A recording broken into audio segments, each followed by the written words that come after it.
Sound like some Viking music, don't it?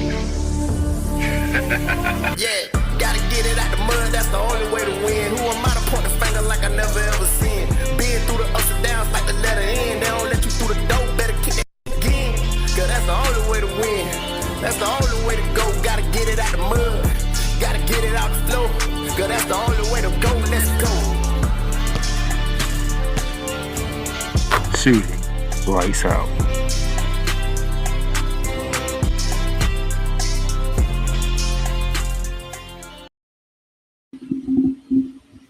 Ladies and gentlemen, welcome to a new edition of Shooting Lights Out here.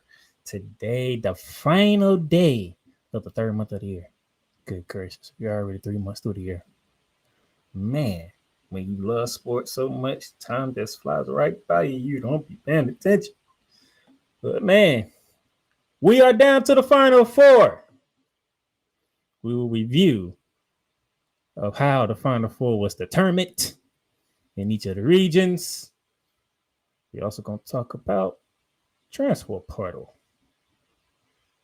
And is it good or is it bad for the game, especially with the fact that it is open right now? And plus, we're going to talk about the beef around the sports world. But I said we, meaning I'm not alone, ladies and gentlemen. From the morning shift with Coach Johnson. From Total Football Talk alongside Drew Willingham, the EP of all EPs, Mr. Coach Johnson.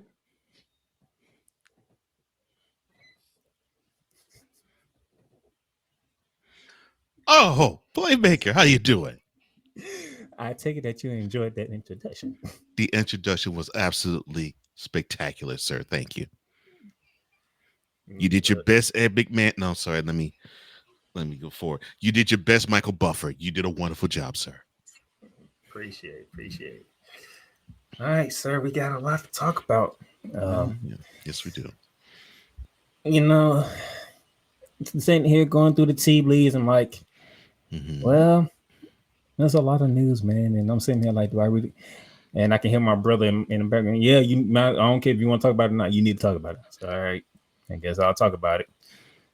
So let's get into it because first thing is first, the new coaches in the college basketball ranks. Yeah, the carousel is busy. Very, very busy. And here's the thing. This is why I'm doing this first because we're gonna talk about the transfer portal. Here's one of the issues of why you can't Lord have mercy. Here's one of the issues why you can't really dismiss the transfer portal because look at these coaches. That is 9 coaches who's going to a new school. Okay, which happens right after they got eliminated from the NCAA tournament. Okay, so why are we linking the transfer portal to people who can bounce from one school to another with a job?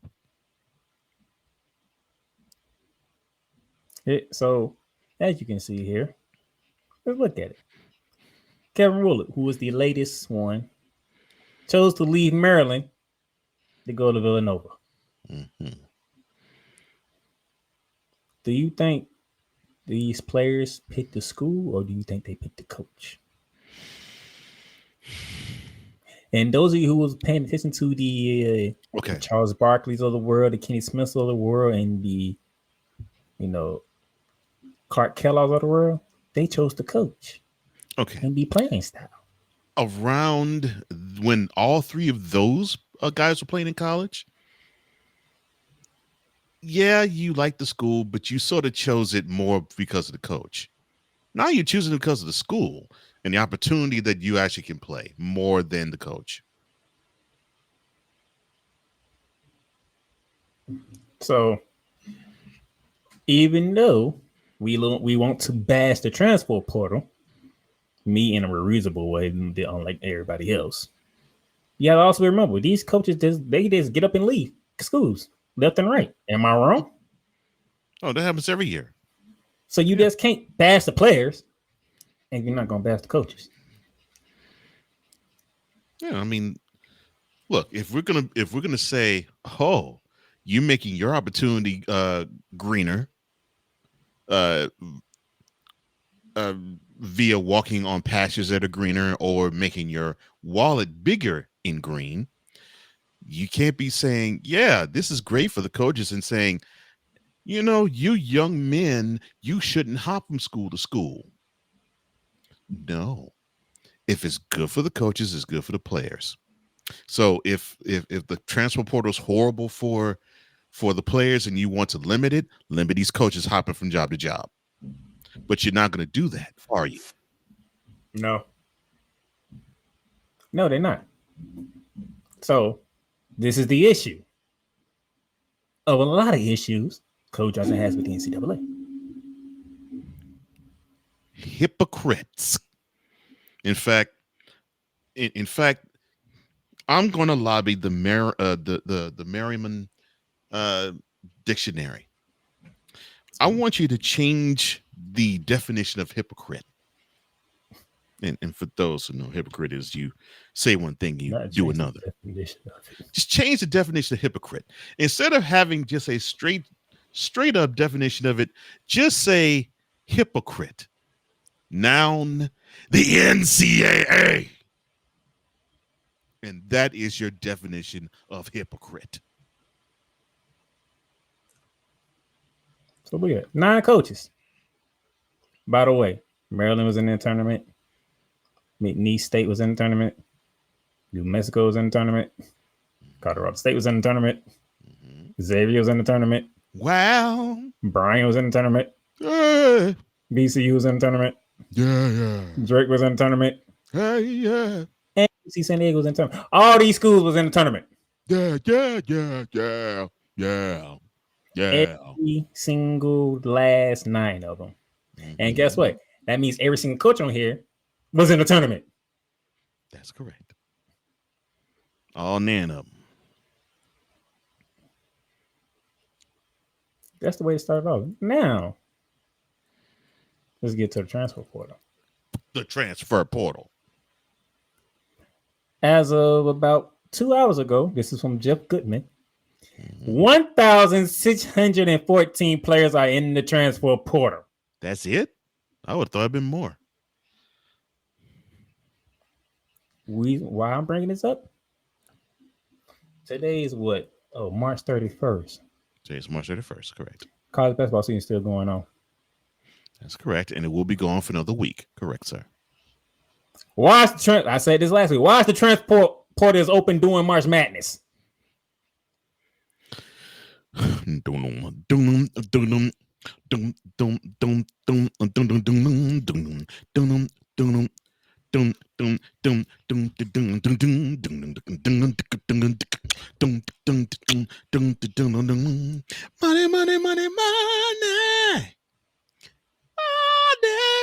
Money. You greedy sons of. Come on, NCAA. It doesn't make sense. You can put it in a certain time period where the busiest time of your basketball season, you do not have. Good Lord, these greedy so's and so's. So we had this issue in football season too, correct, sir? Yes. College football playoffs. So we had the transfer portal active right in the middle of college football playoff season. And now we have the transfer portal open and active during the March Madness season.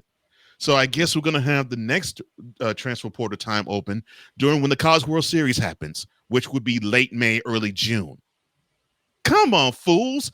Do it at a time where you can actually have a rest for the rest of the whole sporting calendar. And you can have it at a time where you can have it be, concentrated. And it would make more sense. And you wouldn't have to have this sidebar of, well, this player played for one school 1 week. Now they're playing for another school the next week. And we're in the middle of the school year. I'm sorry. You already made it make sense. Money is the root of all evil. Do funny things. Some people give me a nickel? Brother, can you spare me a dime? Money can drive some people out of their mind. That's what you are, NCAA. Money grubbing, hungry individuals. And you want to lay it on the children. And yes, I know they're 18 to 22-year-olds. You want to lay it on the children and say, you know what? They are amateur athletes. They don't deserve to have access to that money. They don't, because you all had the access to it, but you all are greedy. And so you have a greedy infrastructure. How could the players not be? I don't consider them greedy. I just consider them opportunistic. So if they're following your quote opportunistic close quote ways, why are you sniping at the players for doing what they should? Because they're taking after you all, greedy suckers. Jeez. They didn't expect the concert, did they? But hey, it fits right in. Thank you. I'm like, I was doing it because it just fits. I didn't expect the concert, but it fits those. That's why I didn't stop you. Like I normally would stop you. Oh my gosh. People know that money. Don't let money change you. Almighty dollar. That's what you are, NCAA. So it's over Changing 1,600. Changing up your mind. 1,600. That's the men's side. I ain't even get to the women. The women. I'll do that Wednesday because they have to set their front for tonight. So, and there's some star players in that transfer portal. Ooh. Yeah. Doing March Madness. It's a damn shame. But this is the NCAA. It don't make sense. Why are you having something that is supposed to be active like off season? You know, like what football does. The crazy thing is football season. They got 2 transfer portal periods. One is coming up next month, by the way. Right. Well, I should say professional. You know, like what professional football does. They have their free agency period during the off season. And hey, you have, like you said, you have one of those transfer portal windows in the off season for college football, but you decide to have the other one in the middle of December. What type of sense does that make? There's like, why don't you just make it one period, April, where guess what? You're not affecting football and you're not affecting basketball whatsoever. Yeah. Which is your 2 money grabbers. Yeah, I'm about to say, yeah, after the national championship in basketball is played, open the window then, and between then and before, and probably right before when the college World Series happens, there you go. 2 months that window could be opened. But then again, maybe not. Maybe they should just move it all the way into the summer. So where baseball players can actually, and softball players, shout out to you women, could also be in a transfer portal during their off season too. But that makes too much sense. I don't know. I have no idea. But this is what we got to go through with this. So yeah. Only one thing in the sport. No, well, 2. Only 2 things in the sports vernacular in the sports world upset me more than the NCAA's hypocrisy. Only 2. I got a feeling we got to talk about one of them.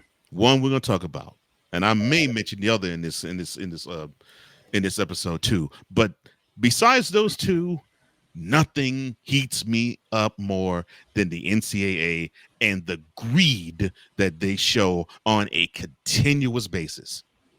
And speaking of which,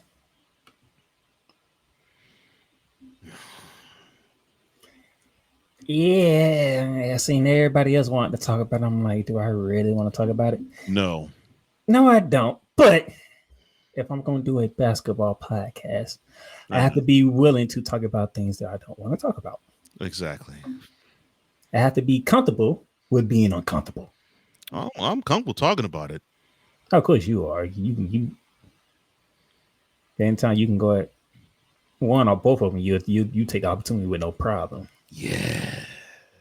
But yes, Stephen A. Smith versus LeBron James beef. The beef heard around the sports world. Lord have mercy. That has not stopped, by the way.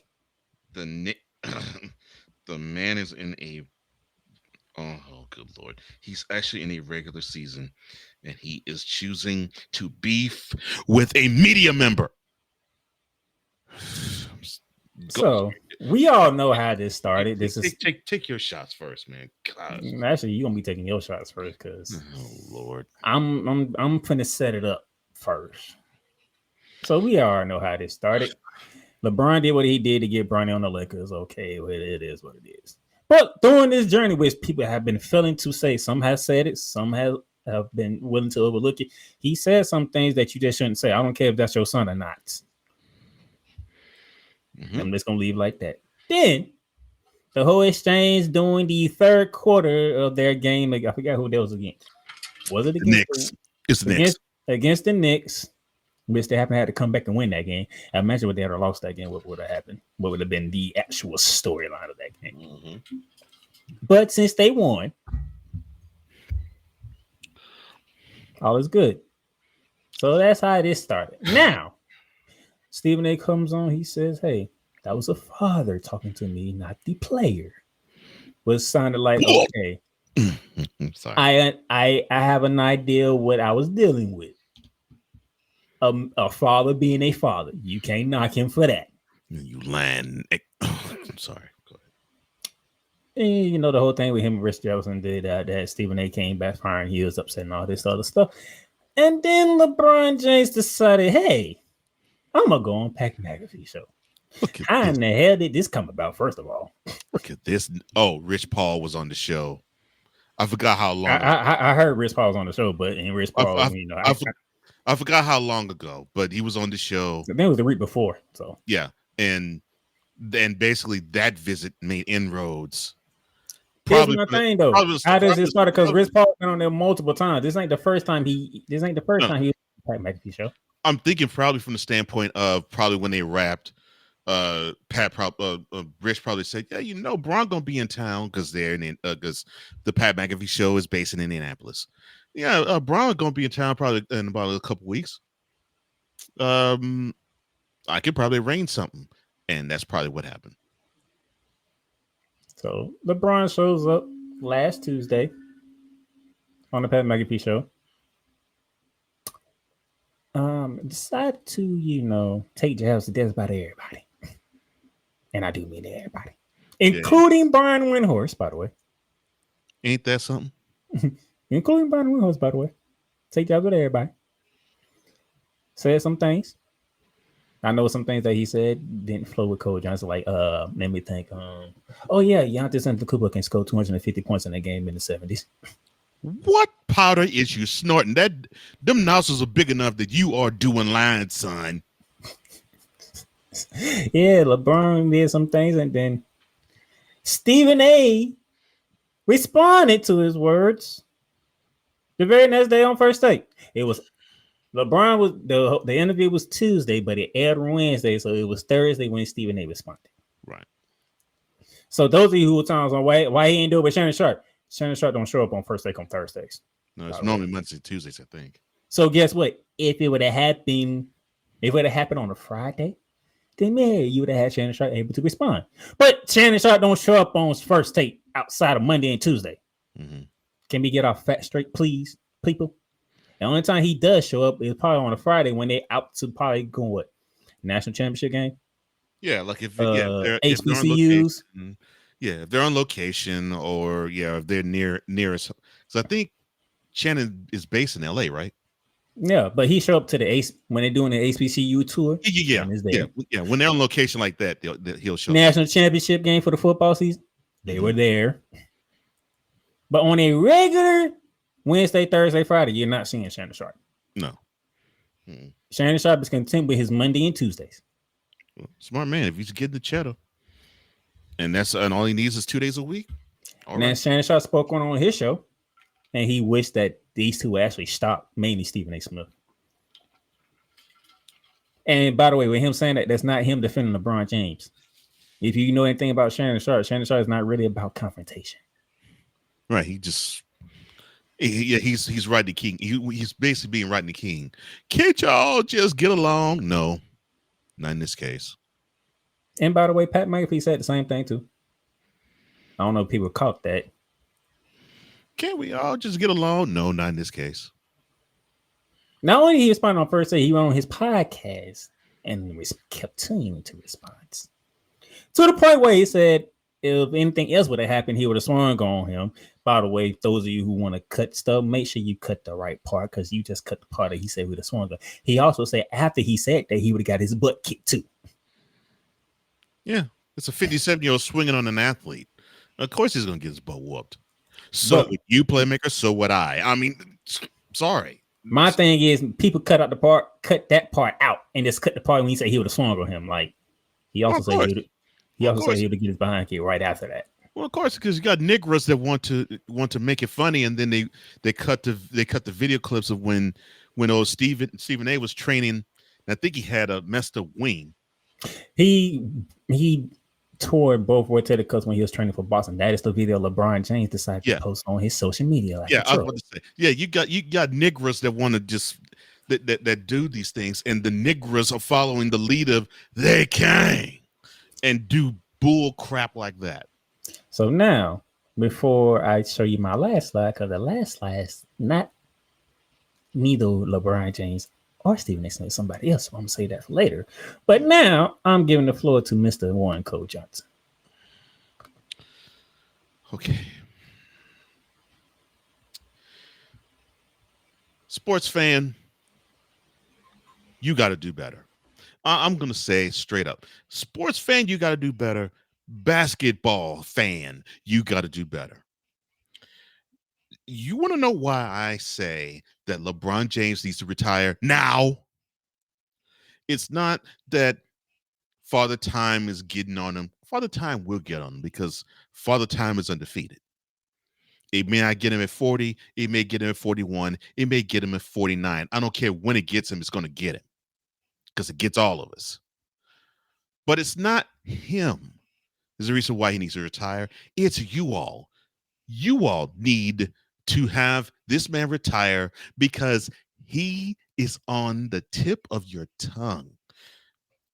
I swear, as God as my witness, I really do believe, and I poke fun at this from time to time, and both Playmaker and I have a colleague who he basically co-opted what I started, called the Brown Sexual Confessions, and he runs you all down ragged. And I poke fun at it, but it's gotten to the point where I'm getting tired of it. LeBron needs to retire because you all need to talk about something else. I mean, we could talk about, I don't know, Luka Doncic actually blending in with the Lakers. We could talk about, I don't know, Josh Giddey hitting a three in front of LeBron James's face with the Bulls down 2 with no time remaining from half court, and it's nothing but net. We could talk about the Oklahoma City Thunder having over 60 wins in the season, and this team is the median age even 26 on that squad. I mean, this is a young team, and they're just running roughshod over the West and most of the NBA. We could talk about the Cavs, who they've been running roughshod over the East for most of this time, but they found themselves in a little bit of rough water in the last part of March, and now they have slid a little bit further down to the mean, where the Celtics have a slim chance of possibly overtaking them for the number 1 seed in the East. We could talk about how in the West, 2 to 5 or 2 to 6 is only separated by about 4 games. But no, you don't want to talk about any of that. You clowns want to talk about, Jordan. He just ain't like LeBron. I mean, LeBron, he has 22 years, and he looks better at 40 than Jordan does at 40. I don't give a crap. Jordan ain't no GOAT because he didn't last this long. Jordan ain't no GOAT because he didn't do dynasties. He didn't beat dynasties. LeBron beat a dynasty back in 2016. That's 9 years ago. It's as if you all are just transfixed on talking about LeBron. You all talk about LeBron more than you do your girlfriends, your wives, or any important woman in your life. It makes me think that you pass numbers to him and that you want him to basically sex you down in your bedroom. And I'm not talking about the women either. It has gotten ridiculous. And I've had my last fill of it with this Stephen A. Smith, LeBron James kerfluffle. And you all acting as if you all are like, you could bench press 400 pounds. You talking. Did you say kerfluffle? Kerfluffle. Pick the name. Disaster, fiasco, a cat fight. I don't care what you choose as a word, but basically that's what this is. It's just to the point where you all say it with your chest like you're Mike Tyson. Stephen Smith's out of pocket. No, Stephen Smith is not out of pocket. Because the crux of the matter is this man was commenting on what LeBron James did back in the summer. Let's refresh your memory, you dummies. Not the ones who are educated that watch Shooting Lights Out. No, I'm talking about the sports fan themselves and basketball fan in particular, especially bronzexuals. You remember before the Lakers drafted Bronny James 55th in last year's NBA draft in June, LeBron James was basically holding the Lakers hostage. And they were saying, he didn't say it out in public, but he said it to the brass. I ain't signing on the dotted line unless you draft my son. It emanated from that. And here we are 9 months later and 1 month into this kerfluffle, this debate. There, when Stephen A. Smith actually said it way back in October, which I found it to be true. It's like, you got this guy, you have this 19-year-old who barely saw time on the floor the year before because of the fact that he did not have the skills to pay the bills, literally and figuratively, and he was coming off of heart issues because the summer before that, he had a cardiac arrest and fell out when he was practicing. This man who wanted to make history because, well, that's what LeBron wants to do. He wants to make history with every single thing he does because he wants to do things that no one else has done. Congratulations. You already have done it by scoring more points than anybody in the league in the history of the game. And the game has been NBA has been 78 years in existence. So congratulations for that. Congratulations on scoring more than 40,000 points in its regular season and 50,000 points combined regular season and playoffs. Congratulations on scoring 30 points in a game, 30 points in a career. Congratulations on being the youngest to get to all of them totals. And also congratulations on you being the most turnover prolific player in NBA history too. Celebrate that, bronzexuals, because he has over 5,000 of them. But I digress. You all pull out your tampons out your behinds to actually have this need to say, well, my man's getting attacked. Shut up. LeBron James did something that was, how can I say this? Puppet master-ish. He got a chance to make history by pulling his son on the court, and the boy wasn't ready. And now, 6 months later, the boy is still not ready. Bronsexuals. Don't get me started on that crap when he had a 17-point game against the Bucks, and then the very next game he scores 2. And I had one of you dumb Bronsexuals chop me down. I said, you can give me, you can miss me with that 17-point game crap. Is all you talking outside your mouth. Bronny can play. I said the very next game he scored 2. Well, and the crazy thing is, when LeBron finally pulled it off, Stephen A. defended it. Yeah. Because he says nepotism happened all over America. It does. So why are we surprised it's happening in the NBA? I agree with him on that. And you know how Stephen A. is? It's LeBron James. Yeah, he's fair-minded. He's not one of them. Right. So it looks bad that he put it off. It looks bad because it is bad. It's bad from the standpoint of this man, and I'm saying this with Bronny, this man wasn't ready. He did not earn it. And here's the thing. Now, I'm going to come in here because. But before you come in, he did not earn it. Here's my bow on the Sunday here. And before I cede the floor to the main host of Shooting Lights Out, sports fan and basketball fan in particular, there's one that has gotten, I would say he's gotten on my nerves, but no, he's gotten inside my anus. Not inside.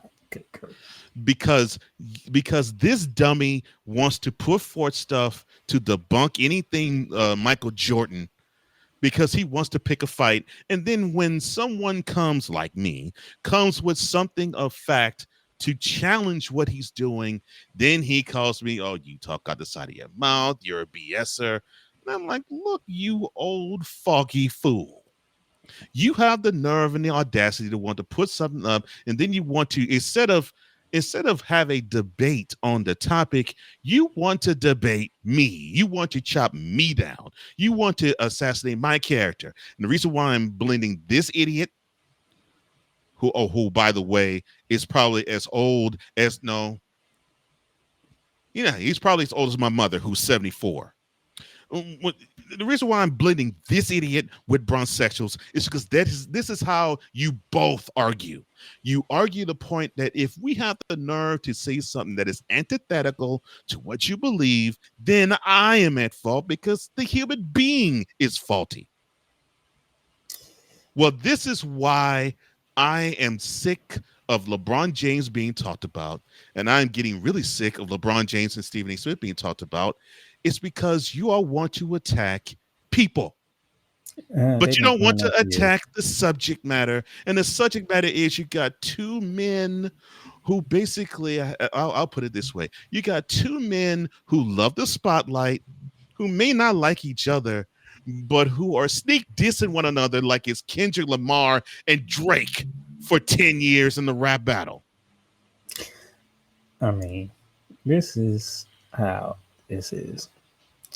To be one to bring some clarity to this, because somebody tried to attack me and I said what I said. I said both of them wrong. Well, of course they are. Because guess what? I'm not picking no side. They both wrong. Because guess where that conversation should have happened? Not on the court. It should have happened in private. And that's when it should have happened. But because Mr. LeBron James is wise and media savvy, he saw there was a camera, he bucked up. And of course, he stands 6 inches above Stephen A. Smith. It looked as though he chewed Stephen A. Smith a new one. And then that's where LeBron's wrong. Where Stephen A. Smith's wrong, he decided to go on a press tour. And fine. Taylor Swift tour, as LeBron put it. Yeah. So fine, you do the tour, that's cool. I wouldn't have done that, but you decided to do it. The problem that I have with it is with you dummies that decided to run with it. And then when like Playmaker correctly said, both men in the wrong, then you say stupid stuff like, oh, you don't know what you're talking about. You don't know basketball. You suck. You don't have a brain. You say stupid crap like that, And then it makes me want to say, you know what? You could take the comments, you could take your comments, you could take your girlfriend, you take your mama, and you can shove them all up your behind. Because why? You all suck when it comes to critical thinking. And it pulls down the IQ of the sports fan. So before I do hand this over to Playmaker, I'm going to direct this to that crotchety old 74-year-old and the LeBron sexual all at the same time. You want to chop down Michael Jordan? Fine, be my guest. Brown says, you want to chop down Michael Jordan and Kobe Bryant and Kevin Durant and Hakeem Olajuwon and Kareem Abdul-Jabbar and Wilt Chamberlain and Dr. J and Stephen A. Smith and Brian Windhorst and every other person that probably does not think along the same lines as you when it comes to LeBron James, be my guest. But you know what you all are? You all are mental midgets. You know why? 5-year-olds have more brain matter than you all do combined. No, one 5-year-old has more brain matter than all of you combined. Y'all do notice when I does this show, y'all have really heard me have the Michael Jordan LeBron debate on the show. You know why that is? Because it's pretty much Republican versus Democrat. That's the type of debate that has been. And I don't do politics. You ask this man right here, the morning shift Cole Johnson, who does politics. Oh, I'll do politics, and I'll be the first to say, just like I say, Republicans and Democrats, brown sexuals, Jordanaires, and whomever, you all are stupid. Logic flies out the window. Because all you do is attack the other side. That's it. Right. Straight attack the other side to bring them down, which is stupid. That's why you don't hear me talk about the LeBron and Jordan debate on the show. Now, LeBron James was wrong. And pretty much, I was only point to one thing what LeBron did before he did all the other stuff. The simple fact that you sat here and you told you put this out there for the world to hear you when you said Bronny is better than some of the NBA players. I wanted to leave you to say that because that pissed me off. Like LeBron, we know how great you are, but that was not something that you usually do. For you to do that, you should have known what was going to happen. Well, which I'm pretty sure you did. Well, no. LeBron lies. You shouldn't lie to that big degree. Come on, man. Bronny James, even now, is not better than half of the NBA. You know better than that. Because I guarantee you, if Bronny James had another name, you know what you would have done with that talent? You would have walked up to the brass and you say, get rid of him. Get some talent in place of him now. But because he has your last name? My problem with LeBron is you're the reason why Bronny's going through this.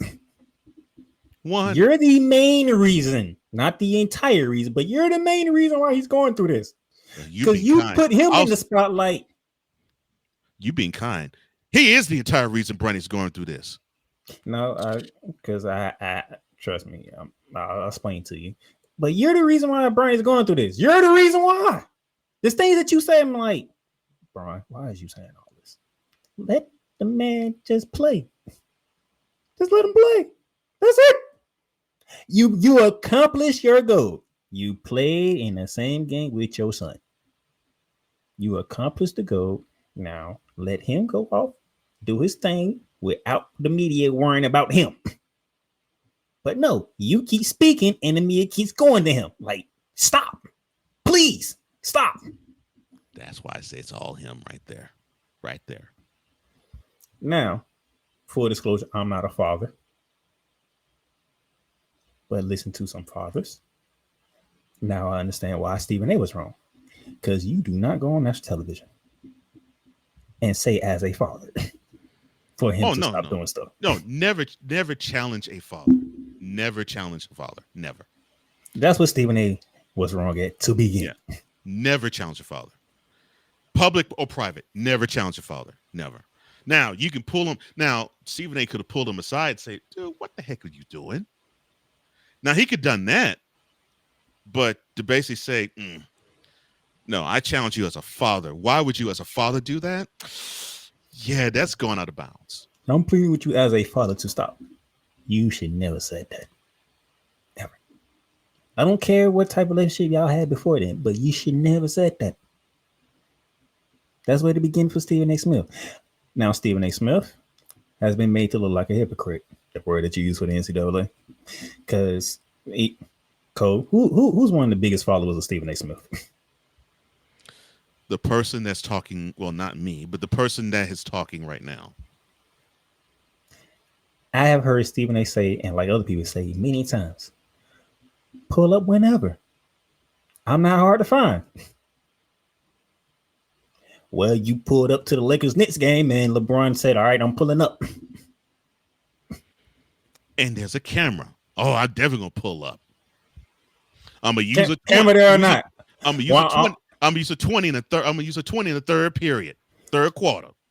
Whether it was camera there or not, Stephen A. You heard Stephen A. say this a whole bunch of times. Oh yeah. I'm not hard to find and all that type of junk. Yeah. You have a problem, pull up. LeBron pulled up. And I've said this often when he said that. I'm like, all right, bro. You say that you ain't hard to find, but you pop off wrong.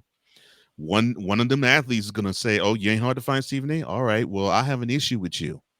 And if you say the wrong thing, that issue is going to end up with the fist in your throat. Now, I'm not saying that's what I want him to have happen. He didn't end up with the fist in the throat, but LeBron put up on him and he didn't expect it. But the bravado that the bravado in which Stephen A. Smith says that phrase, one of those alphas is going to take him up on that offer. And LeBron took him up on that offer. Mm-hmm. He took him up on an offer. Then you go on first thing and said that was a father speaking to you, but you go on Gil's Arenas and you said it was weak. That's the second biggest issue I have with Stephen A. Smith in this. I love Stephen A. Smith. You said plenty of time, I'm not hard to find, pull up whenever. LeBron put up on you about his son, allegedly. Yeah, allegedly. But he pulled up on you, and then you call it weak. You can't have it both ways, Stephen A. You can't say pull up on me, and then somebody pull up on you, and you have a problem with it. And then when you wanted to respond to that Pat McAfee really spot, you want to throw things that really I ain't get there yet. I'm getting there. Okay, all right. I'm gonna get there. I'm sorry, my man. I'm sorry. Go ahead. And then LeBron does his Pat McAfee interview. And LeBron think he's slick. Negro, ain't no person gonna be scoring 250 points in the 70s. First of all, no respect. You need this is how he set it up. You need to respect that era for what it was, and then you go right behind it and say Giannis would have scored 250 points in the 70s. Ain't you just doing what you said you didn't want people to do? In the same sentence. What was that word earlier, sir? Hypocrite? You can label LeBron James with that too. And then you want to make fun of Stephen A. Smith because you brought his name on the Pat McAfee show and he's going to get his ice cream and all this stuff. Like, really, LeBron? This is what you're going to do in your 22nd season in the NBA? Where your team is fighting for a top 2 spot in the Western Conference? Well, you're dealing with a 40-year-old. He has nothing better to do than to pick a fight with a media member. Acting like a high school kid? Exactly. You said what you said, and then Stephen A. responded. And then Stephen A., you look terrible. So why did you bring up the memorial of Kobe Bryant? One, why'd you bring it up? And then two, you had to correct yourself in the second hour. Faulty in doing so. Right. Then you had to correct yourself in the second hour first take. Why?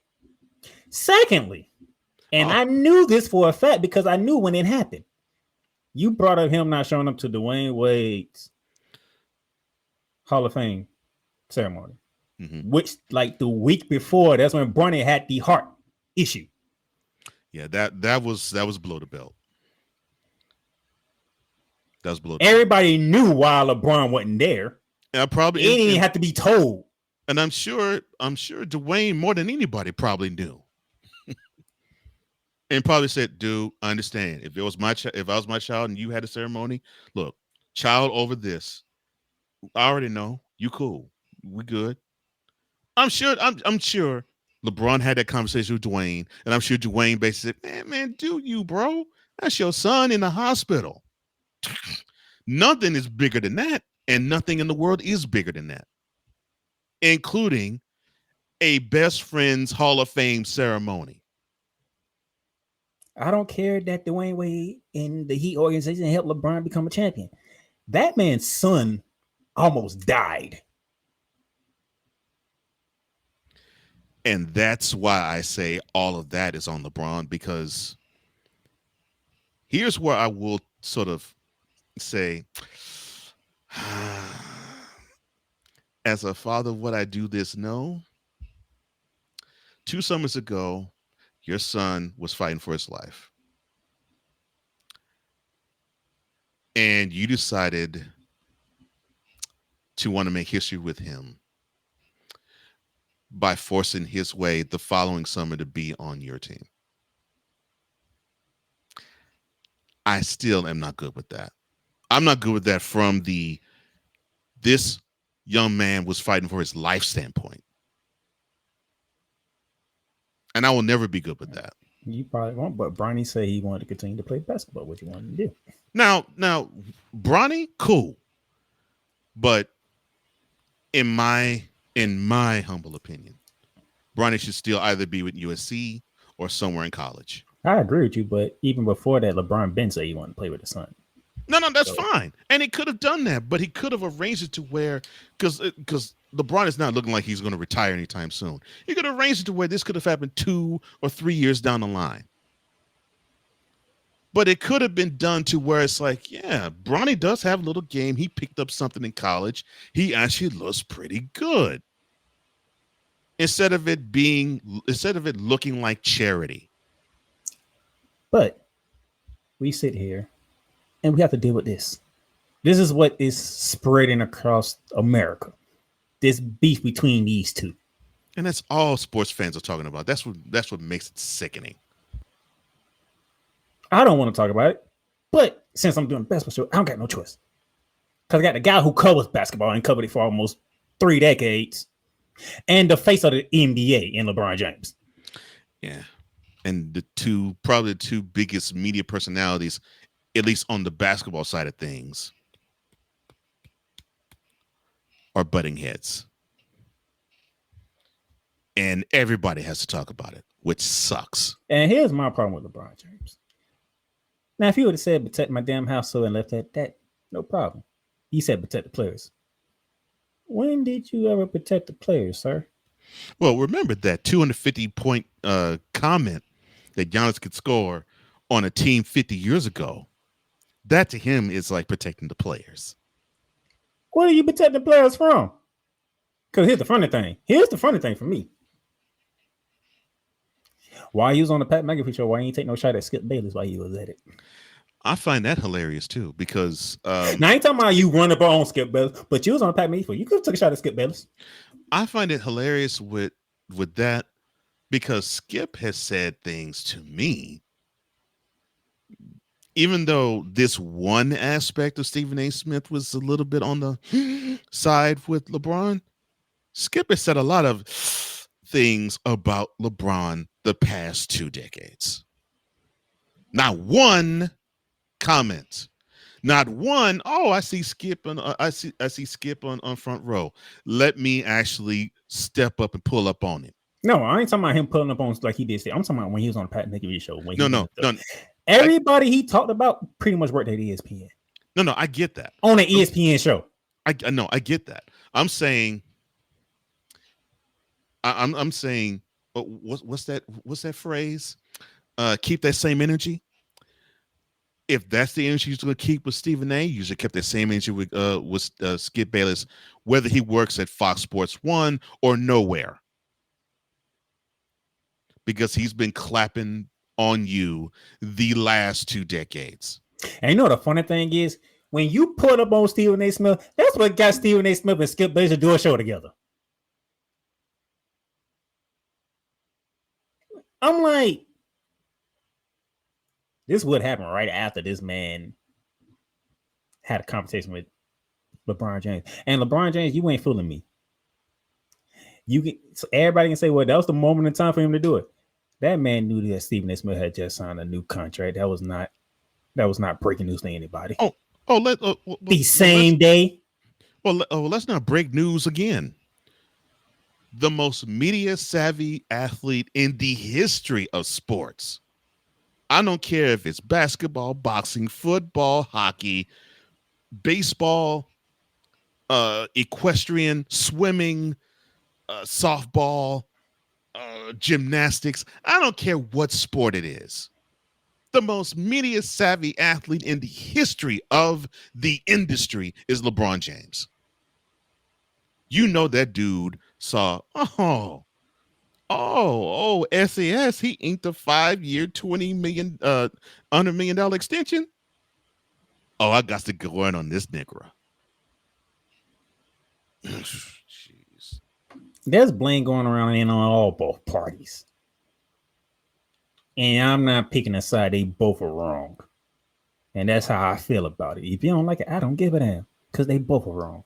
Well, you are picking a side. You're picking the right side. Both men acted like they 16. And what makes it even worse, Stephen A., you didn't have to sit here and remind people what LeBron James said about Brian Windhorst over and over again. But since he dislikes LeBron, of course he has to. That's why I say he's also acting like he's 16. It's like, oh, he has this nerve to say this about me. Well, I'm going to say this about him. Oh, he has the nerve to say this about me. I'm going to say this about him. Stop acting like you're high school. Stop acting sophomoric. And the one guy that both of y'all respected, this man right here. Yeah, the literal adult in the room.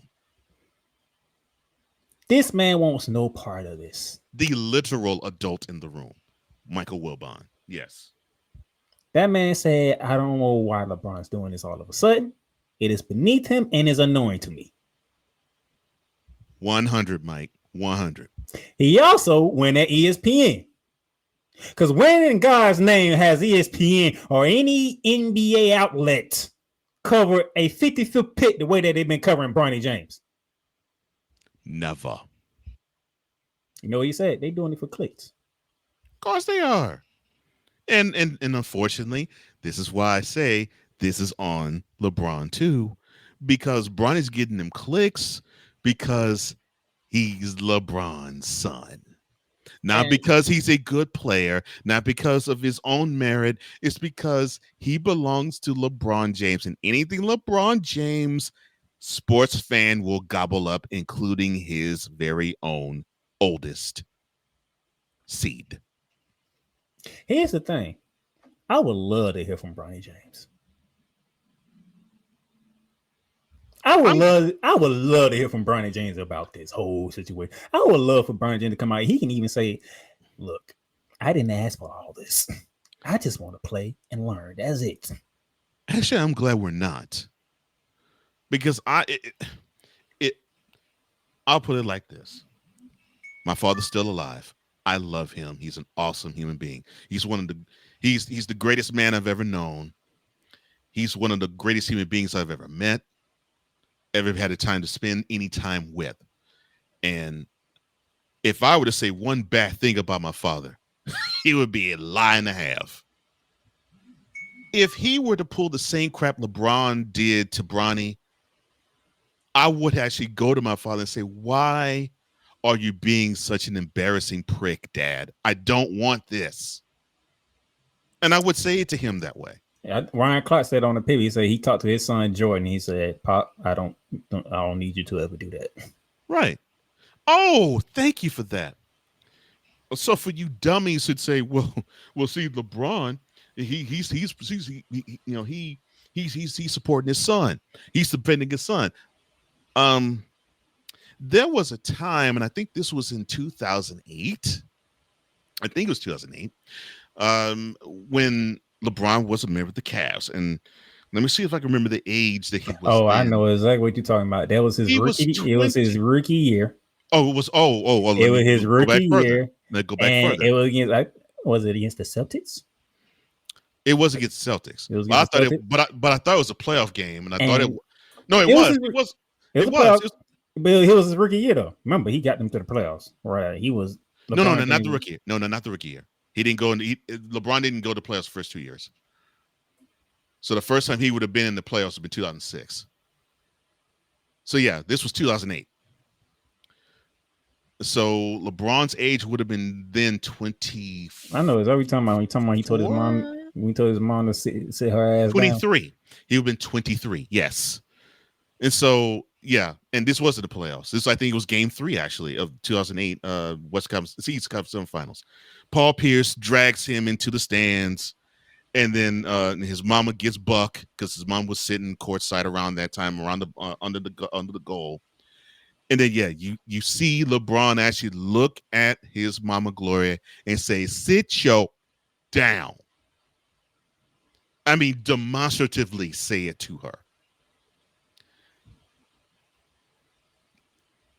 That's why I'm glad we're not hearing from Bronny, because Bronny has every right to actually say, "Look, Dad, sit your down and shut your up. I don't want to be a part of your circus. I want to build my own legacy." And if he were to come out and say that, I can already hear the spoiled brat stuff that would come from everybody. And he doesn't deserve that. Let that grown man do what he does and let him be. I don't have an issue with Bronny at all. I just believe he has been dragged. Although I do believe he does want to be an NBA player. I just think he's been dragged by his father to be a puppet for him. And that is what I find angering. So, you two juggernauts need to stop it. This is stupid. Or you can keep going. And we can actually see how stupid and how immature and how sophomoric you all are. Because you know what you're doing? You're reflecting how many of the sports fans are. Because they, too, act like sophomoric jerks, just like the two of you been the last month.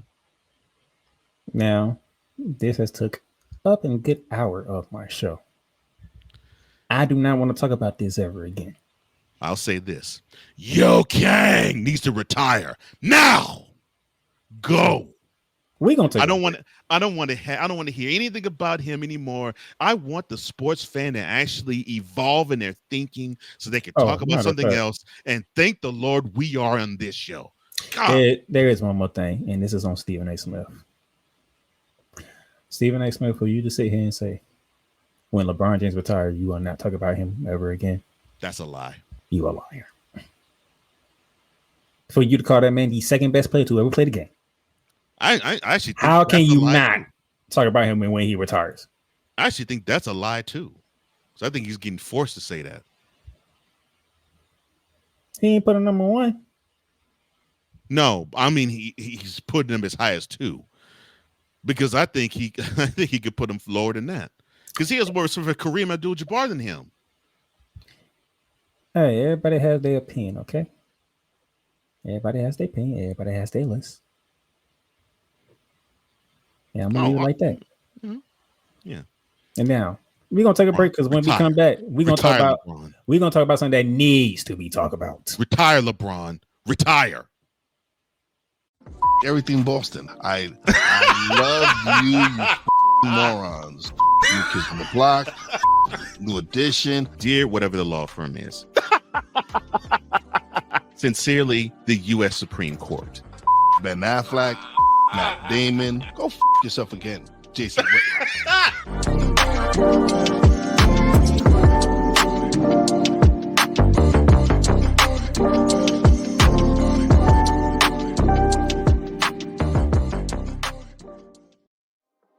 In a world where chronicles of the past are brought to the streams, whether the content is relatable or completely beyond your realm of life, there is no shadow of a doubt that this show is absolutely full of shenanigans. Get ready for D. Willie in the evening. this Sunday at 10:05 p.m. Eastern. Exclusively on Sertoba Media, where the struggle is real to be awesome.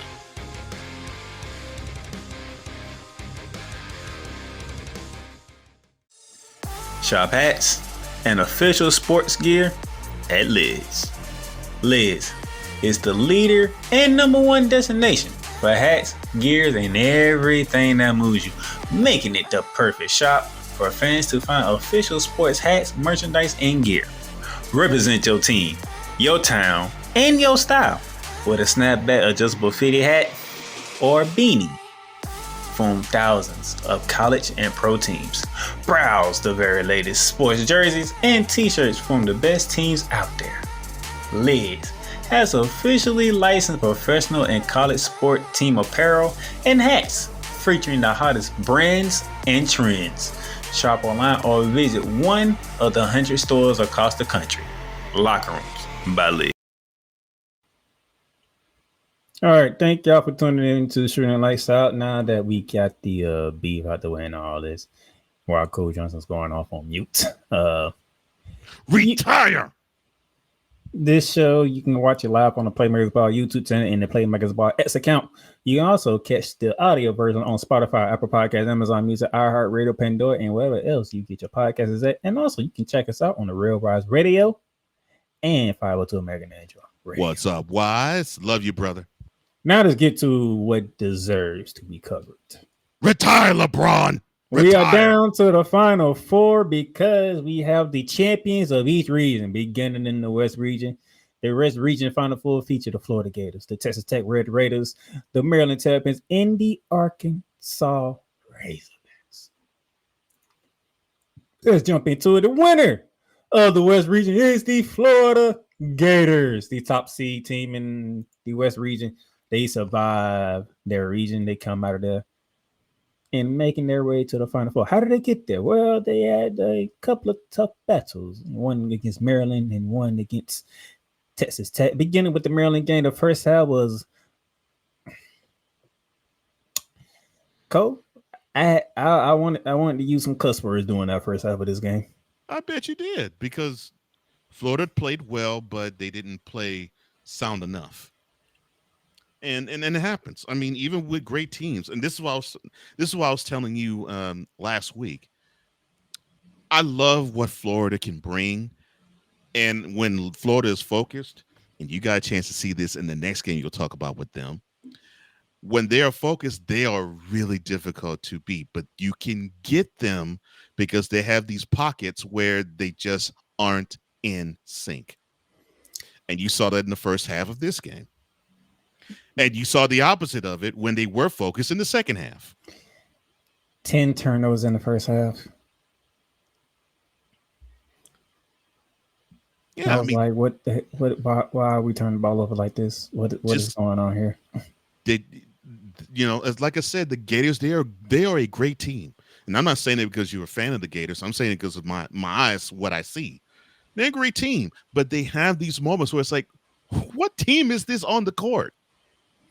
Will Richard leading scorer for the Florida Gators with 15 points. He also had 4 rebounds, 3 assists. Thank you, Will, for showing up. In the second half, they dominated. And that's what most people thought would happen because Maryland, they rely on their starting five way too much.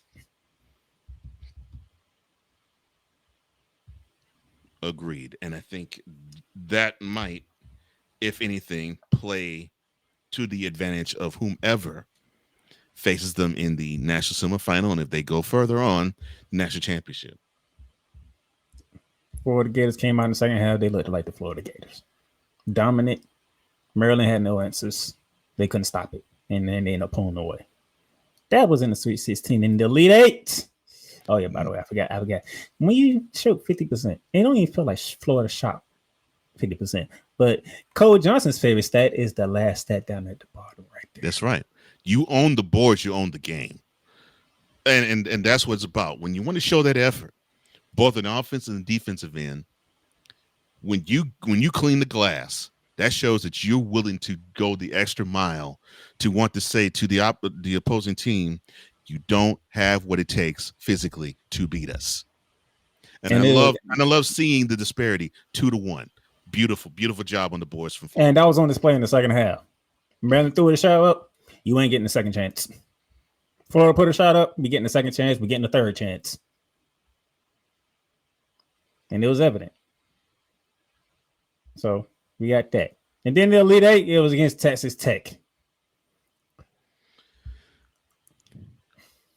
And this was evident probably the last 10 minutes of the game, where, like I said, this team, awesome. But they have these moments where it's like, why can't you come up with the right board? Why are you making this mistake with the ball and turning it over? Why can't you get that stop? You have those moments where it's like, man, this team isn't as good as you are. You should clean their clock. Now, I didn't have no choice words in the first half of this. I really had no choice words in this game at all because this is Texas Tech. They had a 3 seed. Okay. You had some choice words probably about 7 minutes left to probably a minute and a half. No, the only thing that I said was not looking good at that moment in time. That's all. Not looking good. But, and those of you in Gator Nation who don't know how to read, not looking good does not mean the game is over. Not looking good. No. We'll talk about it with Houston. They weren't looking good against Purdue. Not looking good. But Walter Clay Jr., 30 points, 7 for 14 from the field, 3 for 8 from 3-point range with 4 assists and 2 blocks. Clayton did his thing at the end. But Thomas Houck. Oh, my gosh. Why would he the man has stones. Dribbled out to the top of the key to hit a 3. Are you talking about Walter Clayton? Oh, Walter Clayton, he went into the paint and everybody went right with him. He's like, okay, so y'all just going to try to kill me in the paint. Let me get out of here. Yeah, I'm clear. And matter of fact, that shot gave Florida the lead. Yeah, that's what I'm saying. And you were thinking Florida needs to have some type of answer. Otherwise, Texas Tech could probably on the other end. No, but Thomas Houck, seal it up. Thomas Houck, he's the one that kept the Gators in the game. Mm-hmm. Until Walter Clayton decided to, do what Walter Clayton does. That was spectacular, and it came with 1 minute left in the game, and they were down. They were down 1, and then he hits that 3, and it was over for that. It was over for Thomas Houck is my unsung hero for the Elite Eight. 20 points. I think he had like 14 rebounds, and he hit critical threes when they were needed. Mm-hmm. They needed every last one of them. And here's the thing, and here's the statistics right here. You see pretty much almost even across the board except for the rebounding again. And this is the problem. This is what the problem that's rearing its ugly head.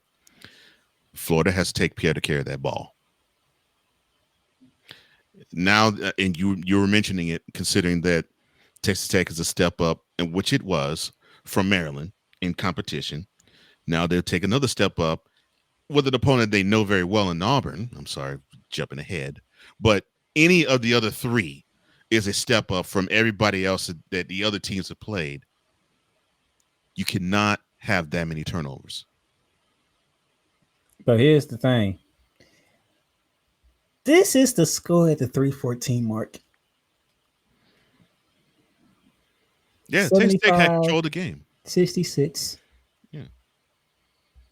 And it is March Madness, right?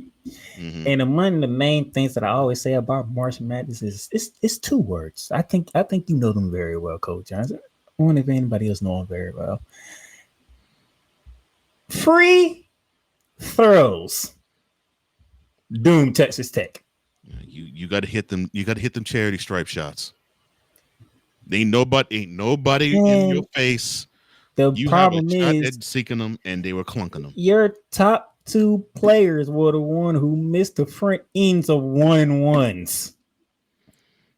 JP Toppin and Darren Williams missed the front end of 1-1s, which started the comeback for Florida. Like Stephen A. Smith says, the palms got sweaty. The sphincters got a little tight. The moment got a little too big. And Texas Tech just wasn't up to the challenge. Florida was. And then you got outscored 18-4 the rest of the way. Mm-hmm.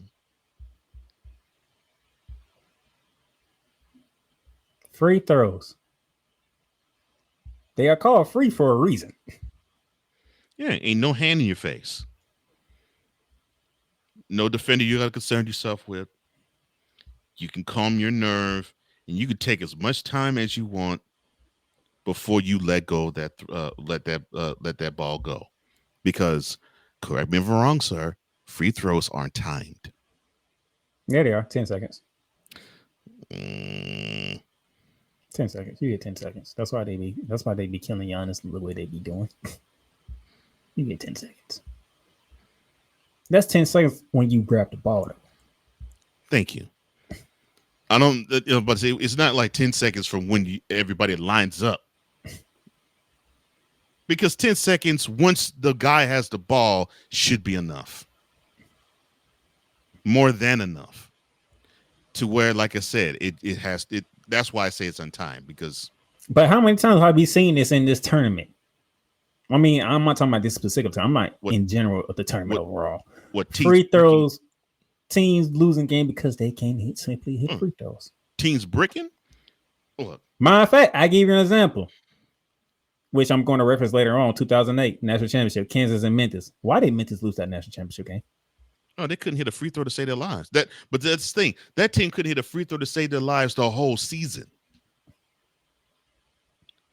They just happened to need to have an opportunity to hit free throws, and they couldn't. Kansas could. I'll give you an even more historic example.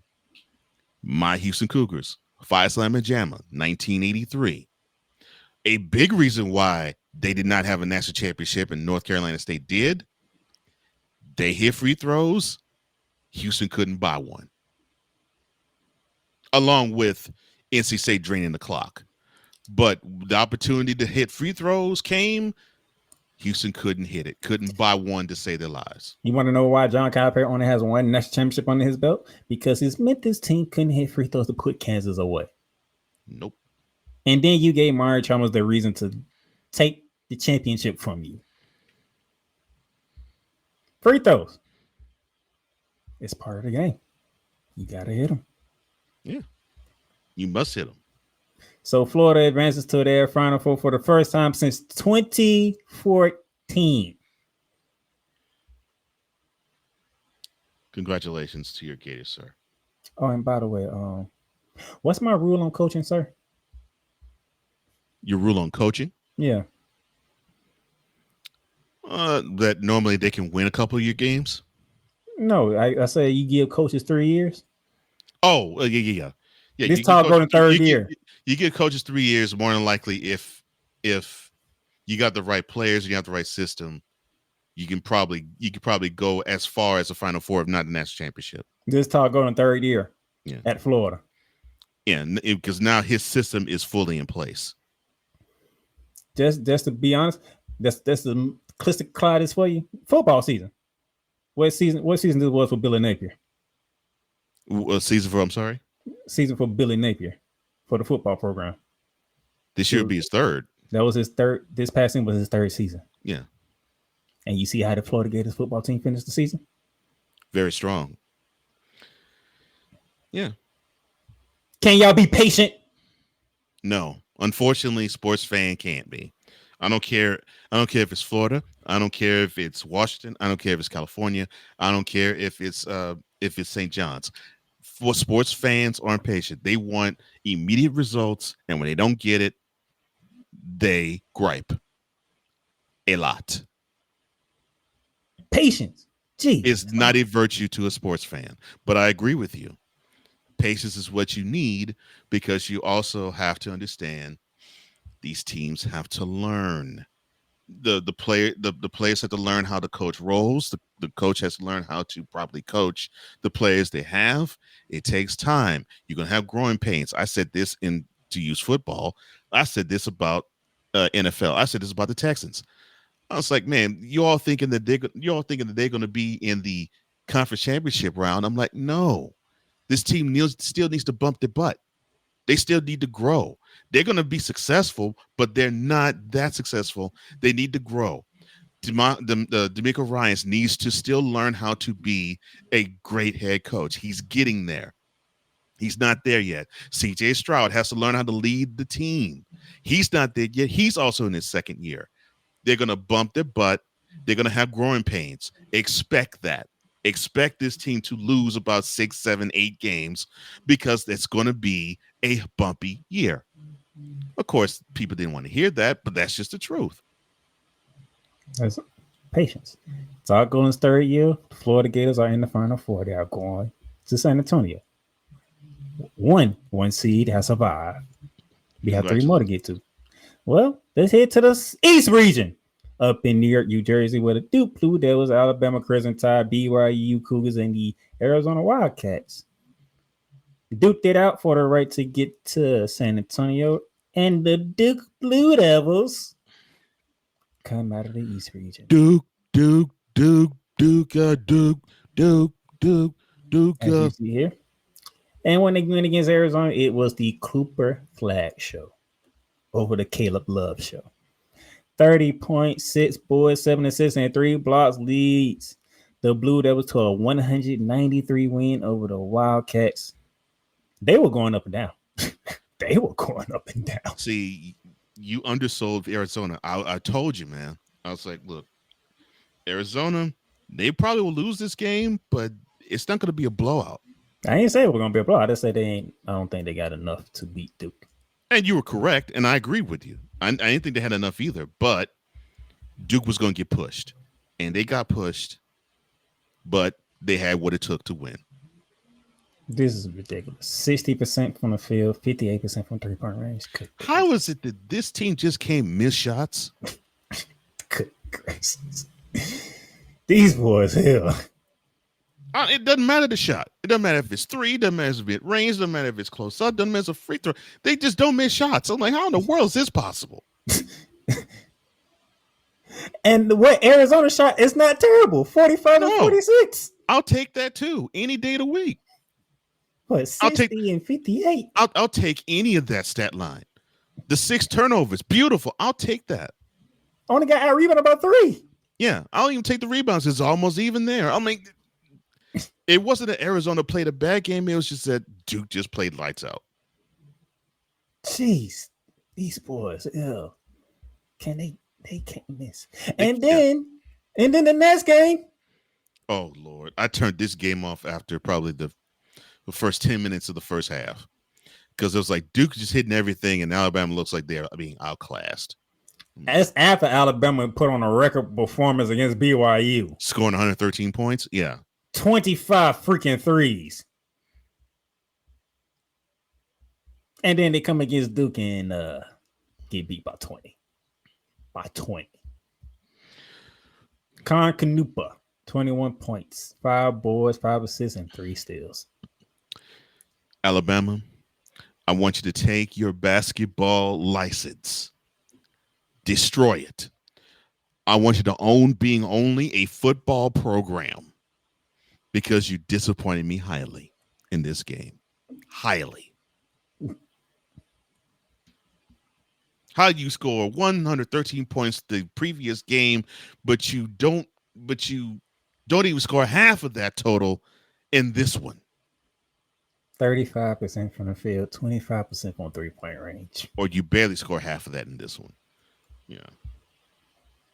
And Duke just continue 54% from the field, 46% from 3-point range. It's just like, really? See, you shot all them damn shots against BYU. You couldn't put one in the bucket against Duke. The sphincters got tight, I guess. And Mark Shields, only think Mark Shields only took 3 shots the whole game. After he went 10 for 16 from 3-point range against BYU. And that's on threes. You know what's disappointing? When you have a team that you believe, and I'm not talking about me, I'm just talking in general. You have a team that you believe, because we saw them throughout the regular season and in the SEC tournament. you have a team that you believe they can go not all the way, but they can go pretty much to the Final Four. And how they were in this game, the decision making was not all that great. The energy was low, and it literally seemed like Alabama was beaten. I won't say a tip off, but it seemed like Alabama was beaten after the second TV timeout. You know, they got down by 8, and they tried to do a run after the first TV timeout. Duke held their own, and at that second TV timeout, it seemed like they waved the white flag. Like, we had nothing for this team. It just felt that way. I'm like, jeez, man. So guess what? That record performance that y'all did against BYU, that'll be going to the wayside now. It don't matter. People ain't gonna remember that no more. No, they'll remember the 65-point effort in the Elite Eight. When you shot 1 for 4 from 3-point range. You put it in simple terms. 25%. Didn't shoot too much better from the field. Like, man. Duke is back in the Final Four for the first time since 2022. Duke. Oh, and by the way, Duke. Cole, this is John Shire's 3rd year coaching at Duke. Yeah, Carolina fan, you were poking fun at this team. As Kumo D used to say, how you like me now? That is what Duke is saying to you guys. They got a chance to beat you 3 times this year, and you can't say a thing. You got to watch your arch rival possibly bring home another national championship. Something that y'all should have did in 2022, by the way. But failed. Allowing a Bill Self team to beat you because that team believed just like you all did, Carolina fan. Now, I'm not addressing this to Cool McCain, who was a Carolina guy. But Carolina fan, you thought the Duke game in the national semifinal was the national championship because you celebrated that a whole lot bigger than the national championship game, and you got punked by Kansas. A Bill Self Kansas team, their team is a Bill Self Kansas team is soft. And you got beat by them. How? Come on, man. But hey, Duke is in the Final Four. That was the West and the East region. Another break in when we come back. The Midwest was decided along with the South. Welcome, ladies and gentlemen, to another edition of Into the Net FC. Kylian Mbappe just all of a sudden finally understood his role, and I think he finally understood that everything Kylian Mbappe has accomplished already, you know, there is still a hell of a lot waiting for him in the future. Kylian Mbappe is only 24 years old. He has accomplished so much, and you know what? Kylian Mbappe has not even reached his prime. Finally seeing, the Marcus Rashford we have been hoping for such a long time, But, this game, after everything Manchester United has been, doing lately, this was actually the ultimate test, to see if Manchester United, honestly was all of a sudden for real. I explained this. The United States, maybe they have to suffer this loss as a lesson to learn to prepare for the future. Because 4 years from now, the World Cup is in not 1, not 2, but 3 countries. The United States of America, Canada, and Mexico. Into the Net FC is available on all streaming platforms, including Spotify, Apple Podcasts, Google Podcasts, Amazon Music, and YouTube. Get Mounts of Entertainment with Paramount Plus. Stream new movies such as Mean Girls, Transformers: Rise of the Beast, and Good Burger 2 with Paramount Plus. Stream live sports such as the UEFA Champions League, the NFL on CBS, the PGA Tour, and March Madness.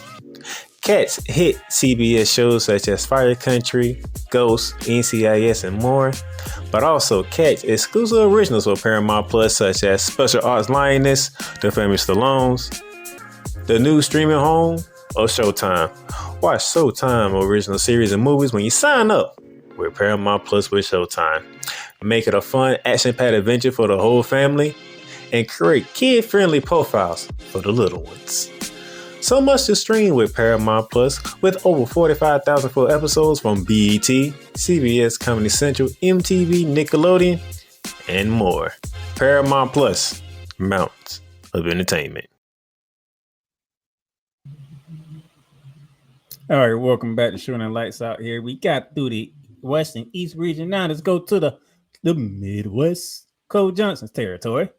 The Houston Cougars, the Tennessee Volunteers, the Kentucky Wildcats, and the Purdue Boilermen. The only region where the top 4 seeds all made it to the regional finals. So good job, Midwest. Good job, Midwest. All top 4 teams did their job. But who came out of it?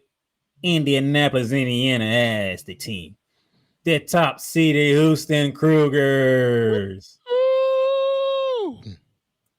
They survived a very, very competitive game with the Purdue Boilermakers. And then they did a number on Tennessee. First, that Purdue game. Milo Uzan, 22 points, 8 for 17 from the field, 6 for 9 from 3-point wins with 6 assists. And the game winner. Oh man, that inbounds play was a thing of beauty. What do they always say? Don't forget about the inbounder. The inbound man, and that's exactly. Unfortunately, Purdue wanted to lock the other 4 down, wanted to shut off whatever pass that was the inbounds pass that was going to be, and they left the inbounds man open. Houston got away with this one, keeping their hopes alive, and then it's 1 versus 2. Yet again. Houston, Tennessee. Here's your numbers. And Purdue shot better from the field. But yet, Houston got away with it.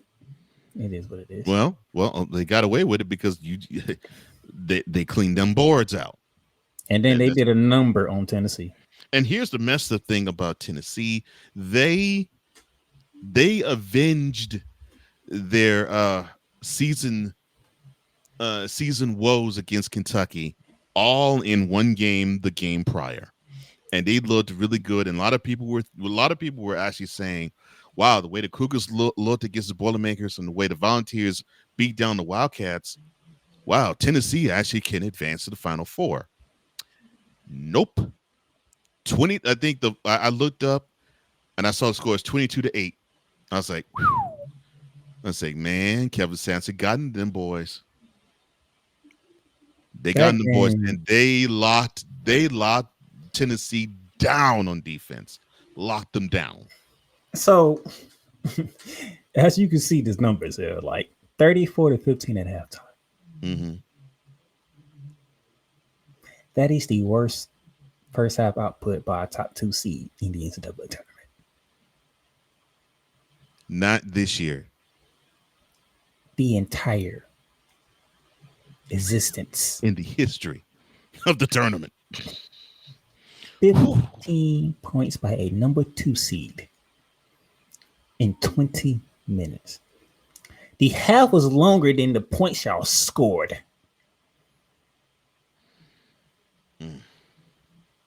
Edgy Carr, 17 points, 7 boards, 4 assists. 29% from the field.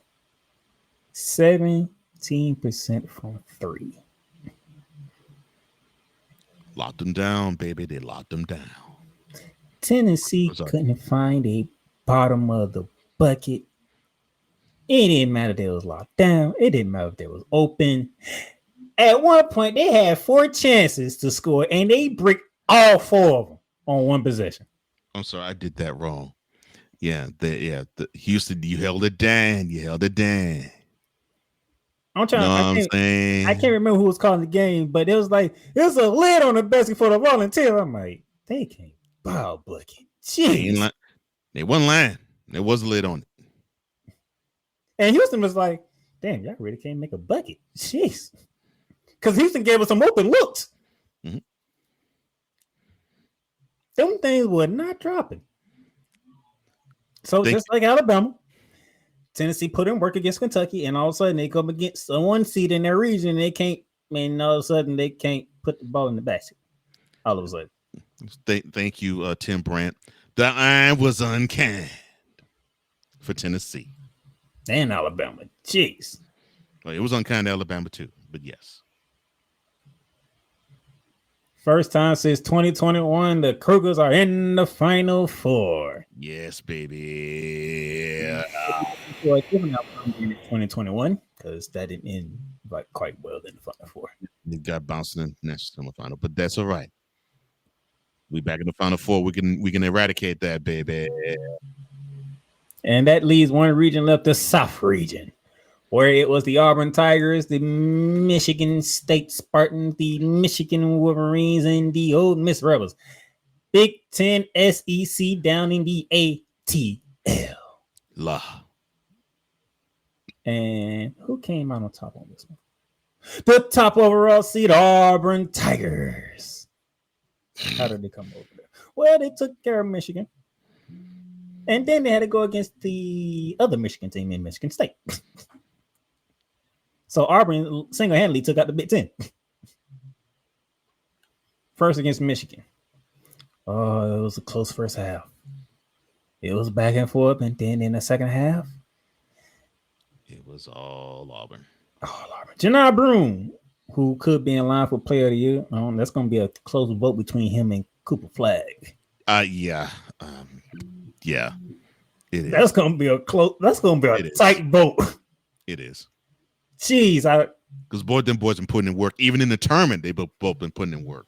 22 points, 9 for 21 from the field. Didn't shoot the ball very well, but he was still effective with 16 boards, and he had 2 steals too.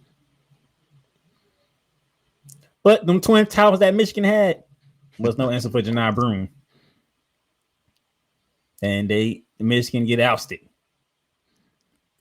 And then, you see the numbers 48 to 33. Yeah. Auburn controlled them boards. That's what it's about. Control them boards, baby. Really? Control them boards. Really? What? The trolling never stops with this man. What? I didn't say anything. You ain't have to say nothing. I know what you did. You think I wasn't gonna catch that? You think the eyes wasn't gonna catch that either? We finally talking college basketball, and you want to keep trolling.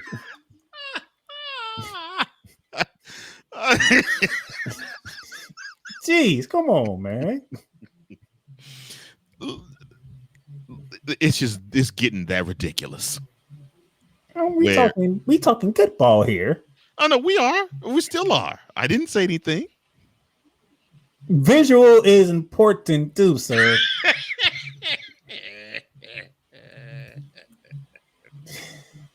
And then it was 1 versus 2 against the Spartans of Michigan State and Tom Izzo. Mm-hmm. And first and foremost, the fact that Janai Broome came back in that second half shocked the hell out of me. Yeah. I heard it looked pretty bad. You heard? I saw it. I didn't get the chance to see it, but I heard. Not want to say because I did. I was like, oh, that you.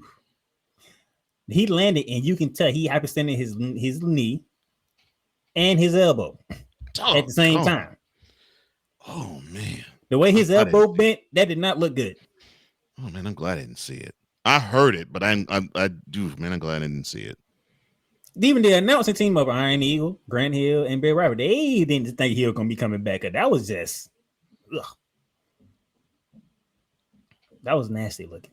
But he came back, 25 points, 10 for 13 from the field, hit both his threes with 14 boards. Unfortunately, Tom Izzo could not get past the Auburn Tigers. His first ever loss to the SEC in the tournament. That man was 10-0. One of which was against the Florida Gators, by the way. Yeah, but it wasn't easy for Auburn to get there, and that's the thing about these Izzo teams. If they smell coming close to a Final Four bid, I don't know what Izzo does to this team, but he says to them boys, we got to be physical. We got to make sure that the team that's on the opposite end earns it. Because if not, we're gonna take it. And credit to Auburn, they earned it. First time they are in the Final Four since 2019. Well, that didn't end well for them either. In 2019. Yeah, congrats to all 4 number 1 seeds. Yeah, speaking of which, San Antonio, you have all 4 1 seeds. Haven't been done since, the aforementioned 2008. Kansas, Memphis, North Carolina, and UCLA.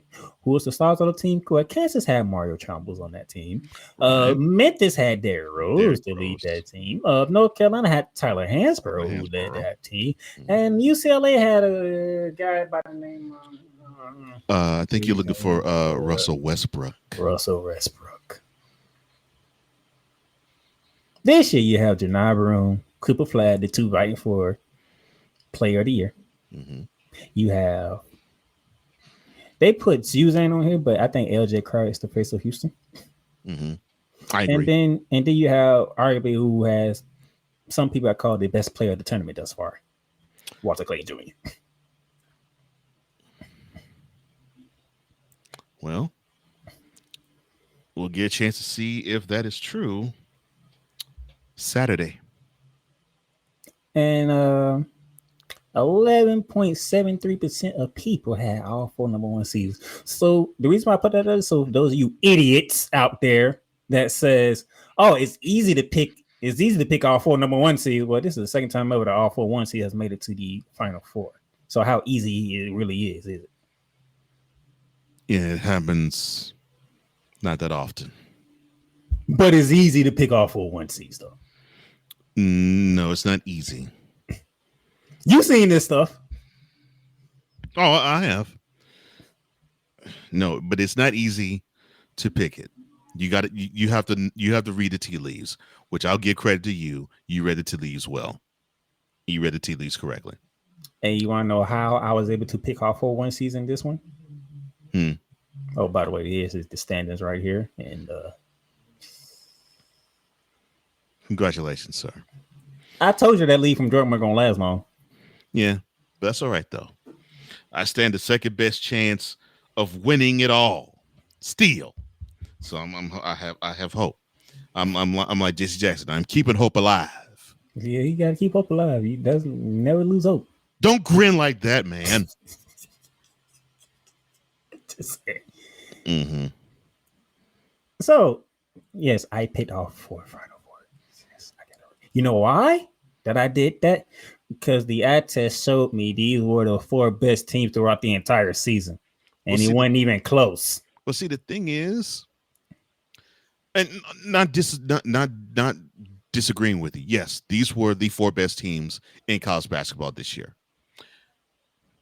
But I can't tell you how many times I've heard that going into a tournament, and you see them, and you see one of these, or you see one, or you see a couple of these number 1s mightily stub their toe. So you know the differences between those and this year? Outside of Duke, the other 3 teams they have veteran leadership, upper class leadership. Yeah, that helps. That helps a lot. And that's one of the things I have been decrying about with college basketball. I think they need more of upperclassmen leadership to actually stay on the campus. And the way that Auburn and Florida is set up, 8 of the 10 starters when you combine the starters from both teams, 8 of 10 of them are transfers. Mm-hmm. Houston, they don't do one and dones in Houston. So those guys have been under Kelvin Sampson for quite some time. Mm-hmm. And they know the system. They know how to play. Duke, John Shire recruited freshmen that understand the game of basketball. Yeah. If you watch Duke play, they understand the game of basketball. Mm-hmm. Even though they still should be in freaking high school right now. Cooper Flag. You know, Cooper Flight ain't even turned 18 yet, or he just turned 18, not that long ago. So yes, Cooper Flight should be a senior in high school right now. That says a lot. Thank you, Dickie V. He's your diaper dandy. So yes, I did the unthinkable of picking all 4 number 1 seeds, and all 4 1 seeds has came through. Now we get to see who really is the best of college basketball. Yeah, Alabama, St. John's, you pissed me off. Which brings me to his Final Four. You you child of God. You see, you suckers up in the media, you were claiming that St. John's was back. And then they wet the bed in the round of 32. How dare you, Rick Pitino? You had your boy supposedly ready to go. You had Spike Lee all donned in red. I can't remember the last time I seen him dressed in red. Normally it's blue and green. Green for the Jets, blue for the Knicks, and maybe orange for the Knicks as well. Dude was in red from head to toe. And I was like, all right, that's good. I think we're gonna see something here. And you wet the bed in the round of 32. I thought we were going back to the Lou Conner-Seca days where you had Chris Mullin lead the way to a Final Four appearance, which I thought this was going to happen since this was the 40th anniversary of that team actually getting there, getting at least this far, but having to run into the brick wall that was the Georgetown Hoyas led by a senior Patrick Ewing. But I digress. And then Alabama, I thought that you all were I thought you were going to carry that spirit of football with you, being that big time program that was going to run roughshod over everybody until you got to my Cougars in the national semifinal. And then you all punked out, and I do literally mean punked out in the Elite Eight. How dare you? How dare you make me look like a fool and a chump, especially to that dastardly playmaker? How dare you? You messed up my bracket. And now I got to hope for my Cougars to right this wrong and beat everybody to claim the national championship. But St. John's in Alabama, you all need to turn in your licenses. Don't even don't even field a basketball team anymore. Just claim Alabama your football program, and St. John's just claim that you're a lacrosse program, and just leave it at that. This is what happens when you don't go with your eyes what told you. Okay, this man watched those 4 number 1 seeds. He knew the 4 number 1 seeds were the correct 4 number 1 seeds for a reason. He knew all this, and he still chose a team that loved to shoot threes, no matter what the case may be. And he's one of the ones that would say, "See, you like to shoot a lot of threes, you're going to end up dying by one of the threes." Alabama, and did, and died. No, well, they died because they decided not to take a lot of them too. But yes. And then St. John's, he wanted to believe the hype, but knowing darn well St. John's couldn't put the ball in the bucket to save their lives. So they ran against a Tennessee Arkansas team that was that much better.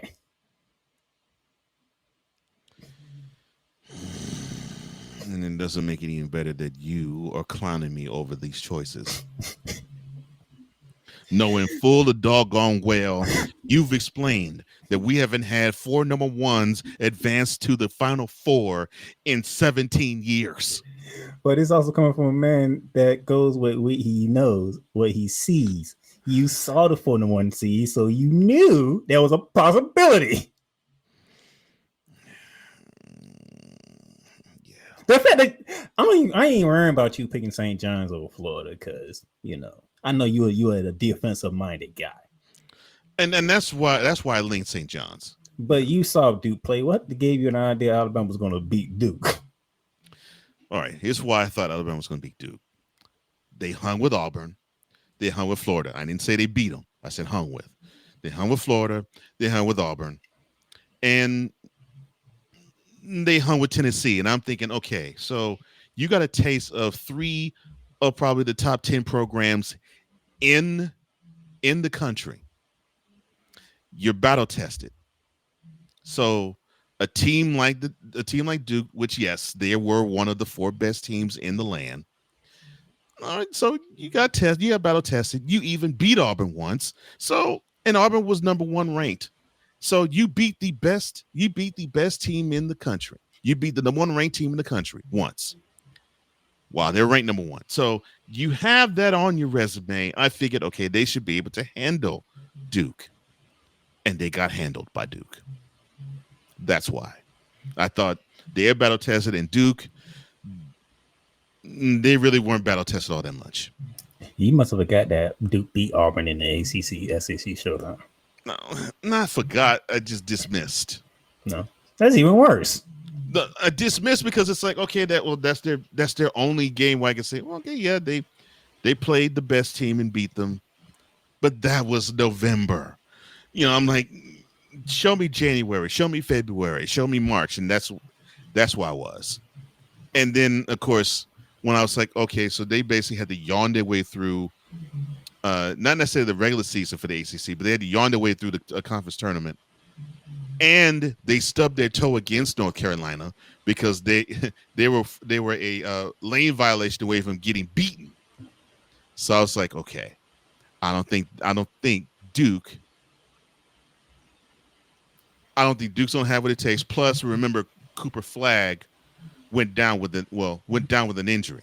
So I'm thinking, okay, they're gonna be basically sort of like what with the women's game with Juju Watkins, but it happened before the tournament instead of with Juju. It happened in the tournament. That's why, because I figured, okay, Duke is gonna be shorthanded. I know they're talented, but they're still gonna be shorthanded, and one of these teams is gonna catch them slipping. And Nope. none of them did. Cooper Flagg played all games. Well, yeah. So when I did the bracket, it was, well, we don't know if Cooper Flagg is going to play in the round of 64, Which didn't even matter. No, it didn't matter. But they know we're going to play in a round of 64. He might not play in a round of 32. I'm like, ugh. So I might have to pick against him. Okay, fine. And then yes, he ends up playing all throughout the tournament. So Saturday, semifinal San Antonio, the Alamo Dome. We're kicking it off with the all ACC SEC showdown.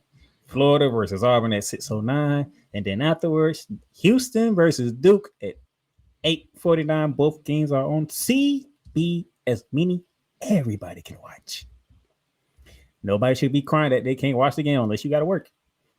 Because it's on regular TV. Everybody can see it. Okay? Yeah. And then, of course, the national championship will be on CBS. It'll be no, it'll be on CBS. But it'll be on CBS next Monday night. So everybody can see it. And everybody can see it again. Yes. So there you go. That's what it is. All 4-1 seeds out survived their regions. And I got to do this. I hate St. John's and I hate Alabama. I got to do this. So y'all not happy about 4-1 seeds making it to the Final Four? Actually, I think it's kind of cool, personally. No. I know you're not addressing this to me, but yeah, go ahead.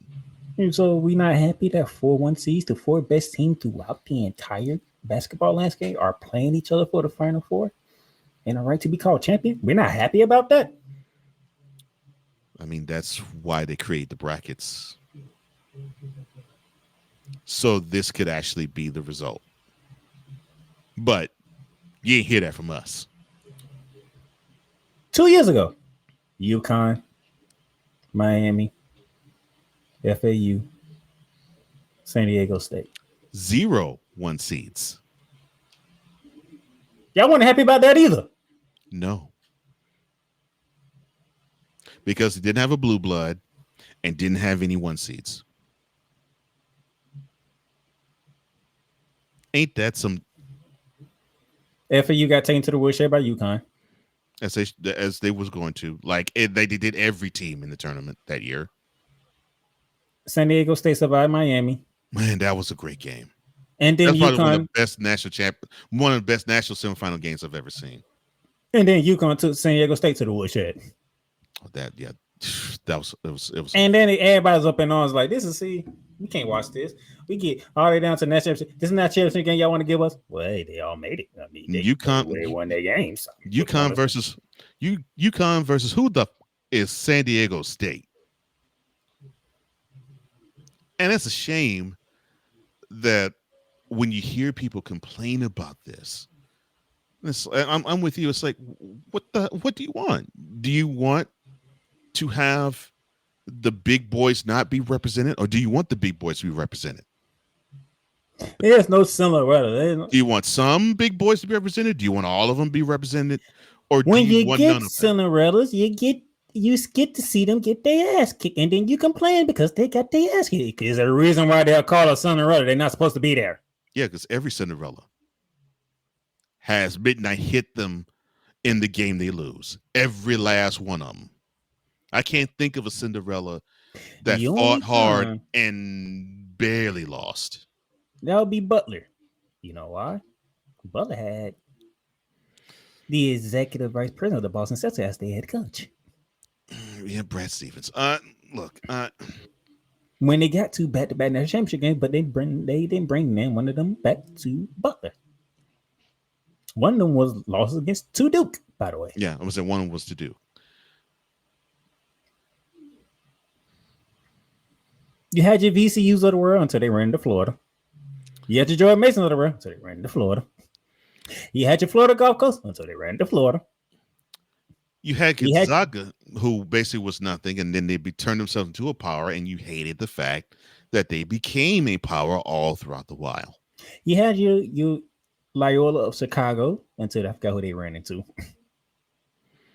Oh, I hated when they lost because I forgot the woman's name. Sister Jean. Yes, I love Sister Jean. I loved her.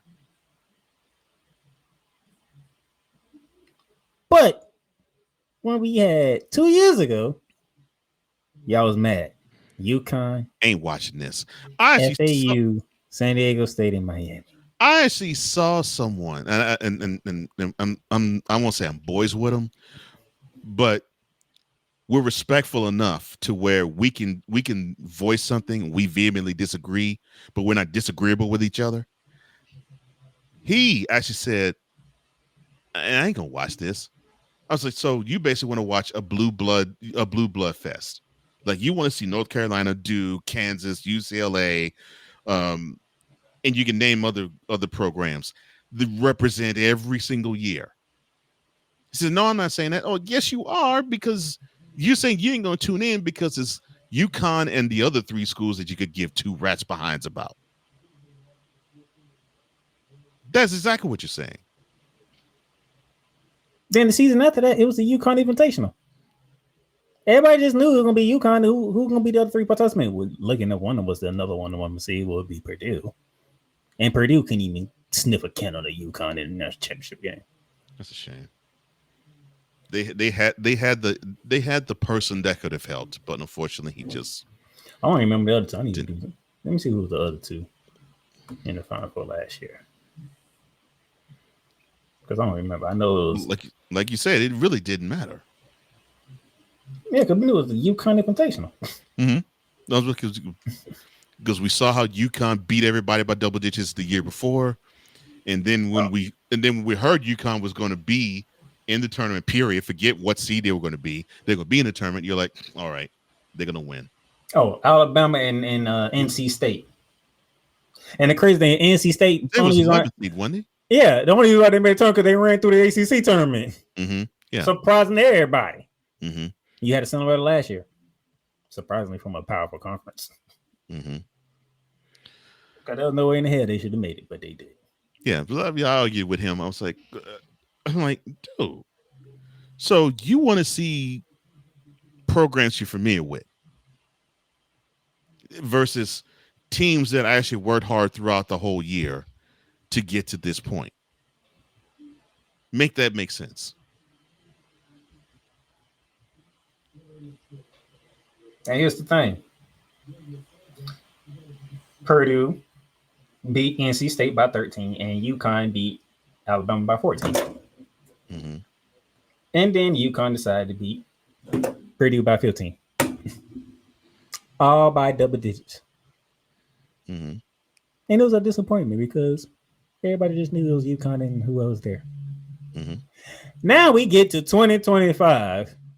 The four best teams showed you why they were the 4 number 1 seeds, and we don't like it because we didn't have no Cinderella story. Well, as we said earlier, you're talking out the both sides of your mouth. Well, you know something?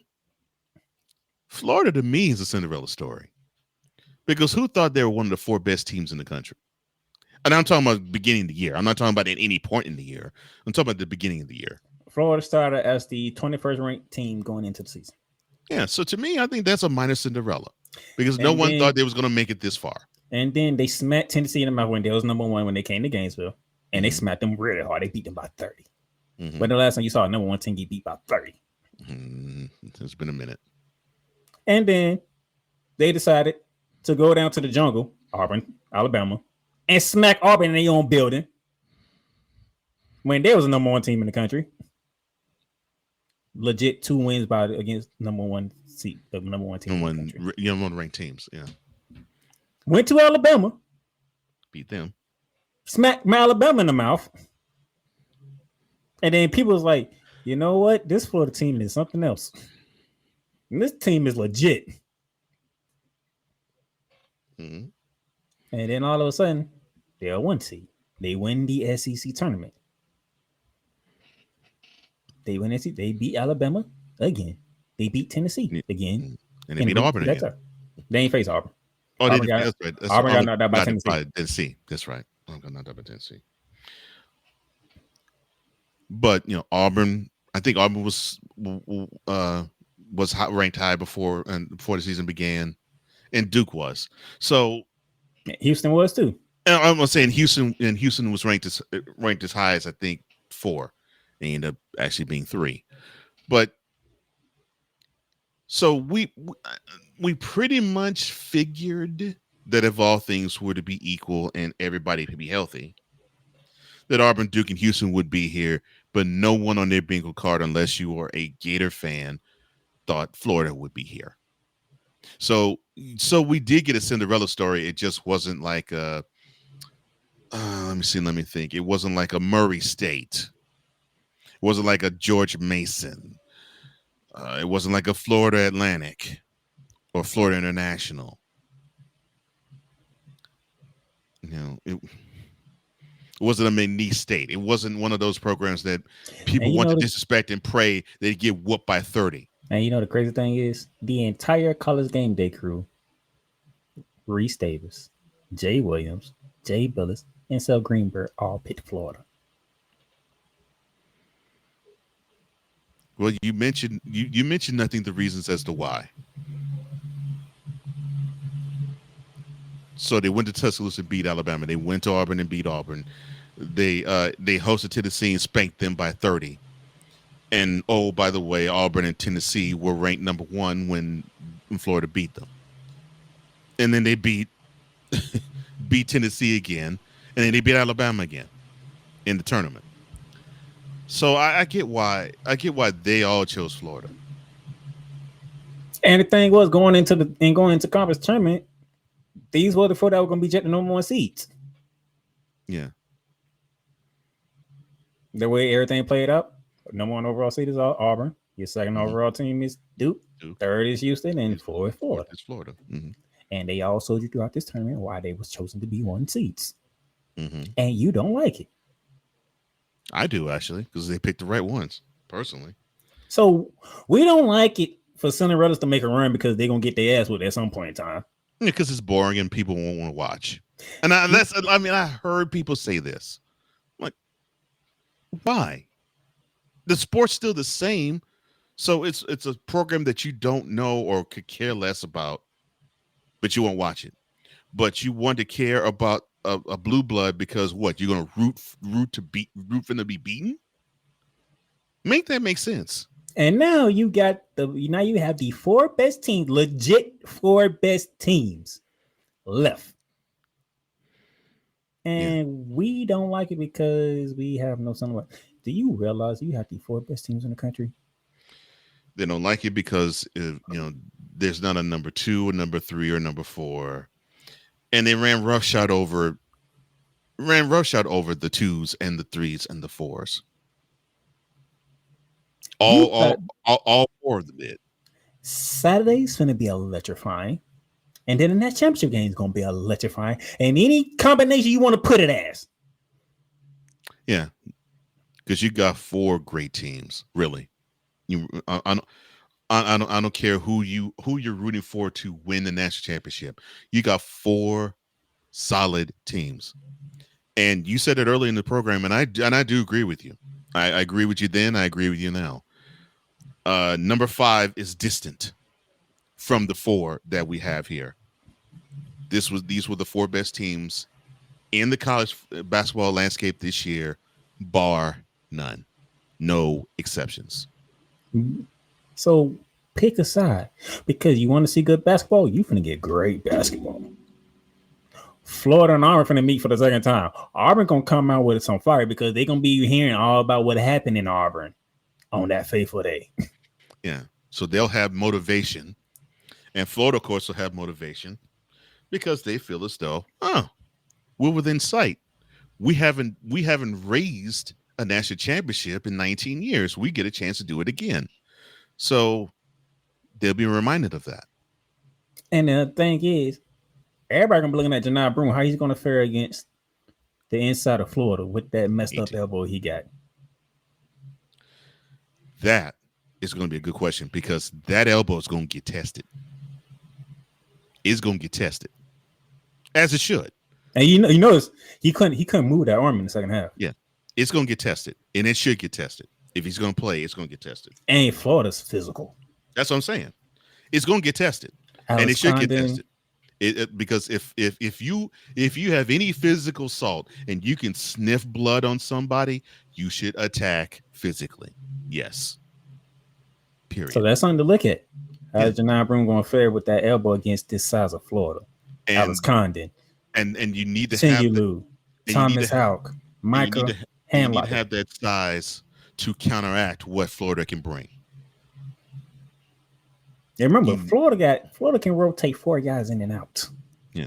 You need to have you need to have that size to counteract what Florida can bring, because you got to if you can't win the boards, you got to compete against them to have your fair share of boards. Because if not, Florida can clown you on the boards. And they don't have to shoot well from 3 or from the field. They could just kick your behind in the offensive rebound category and just clean your clock. We just showed it against Maryland and Texas Tech. They combined for 84 rebounds in those 2 games. Yeah. So obviously, to beat Florida, you got to be competitive on them boards. You got to be competitive on the glass. If no ifs, ands, or buts about it. You got to show a willingness to be about them boards. And all the analysts are saying you pretty much got to be damn near perfect to beat Florida, because guess what? Texas Tech had a chance. They missed free throws, left the door open, and look what happened. Yeah, you got the 2-time reigning defending champion UConn Huskies. They couldn't buy a 3-point bucket in the second half, and look what happened. Dan Hurley, the refs didn't blow it. Your team did. And then they couldn't get rebounds off of missed free throws by Florida, by the way, which led to second chance points by the Gators. Yeah. I'm about to say, that's a double whammy. Couldn't hit free throws, couldn't get boards, especially on the offensive end. And that can be problematic. I'm talking about on defense. They couldn't block out Florida from getting to the offensive glass on free throws. Florida missed 12 free throws against UConn, but was able to get the rebound off free throws. So it's like the biggest no to any coach who coaches basketball. Yeah. So the thing is, you can get Florida into foul trouble, but you got to close the deal and hit them free throws. That's one end. The other end is you got to be willing to be as grimy about the Windex as the Gators are. You got to be. Otherwise, you're going to get blown out the game. You go to Houston. Houston always known for defense, but they have a little offense now. That was what troubled them the last time they were in the Final Four. They could lock people down. They just couldn't buy buckets down the stretch. And now, whatever type of game you want to play, it looks like they can play it. And I'm liking that about them. And to me, that's what makes them dangerous. And I love the fact that you have the opportunity to witness a team that's like, we love to play defense. We want to shut you down. We want to, if we could, we want to shut you out. And that's why I think the best game they played to date was that Elite Eight game. Yeah. And then you have Duke, who can play whatever style you want to play. It don't matter to them. They're so back to life. How you want it? How many you need it? How? I mean, it don't matter. However, do you need it? That's how Duke is. You want to score 100 points? Cool. They can score 100. If you want to get grimy and dirty, we can get grimy and dirty. And they can limit you to 65 points. A great offensive team and limit them to 65 points. So it's just like, I don't know why y'all complaining for, because this Final Four is going to be electrifying. Well, they're complaining because let's be honest. You're a basketball aficionado. I love basketball too, so it makes me an aficionado too. You want to see great action. I don't care if it's your team or not. You want to see great action.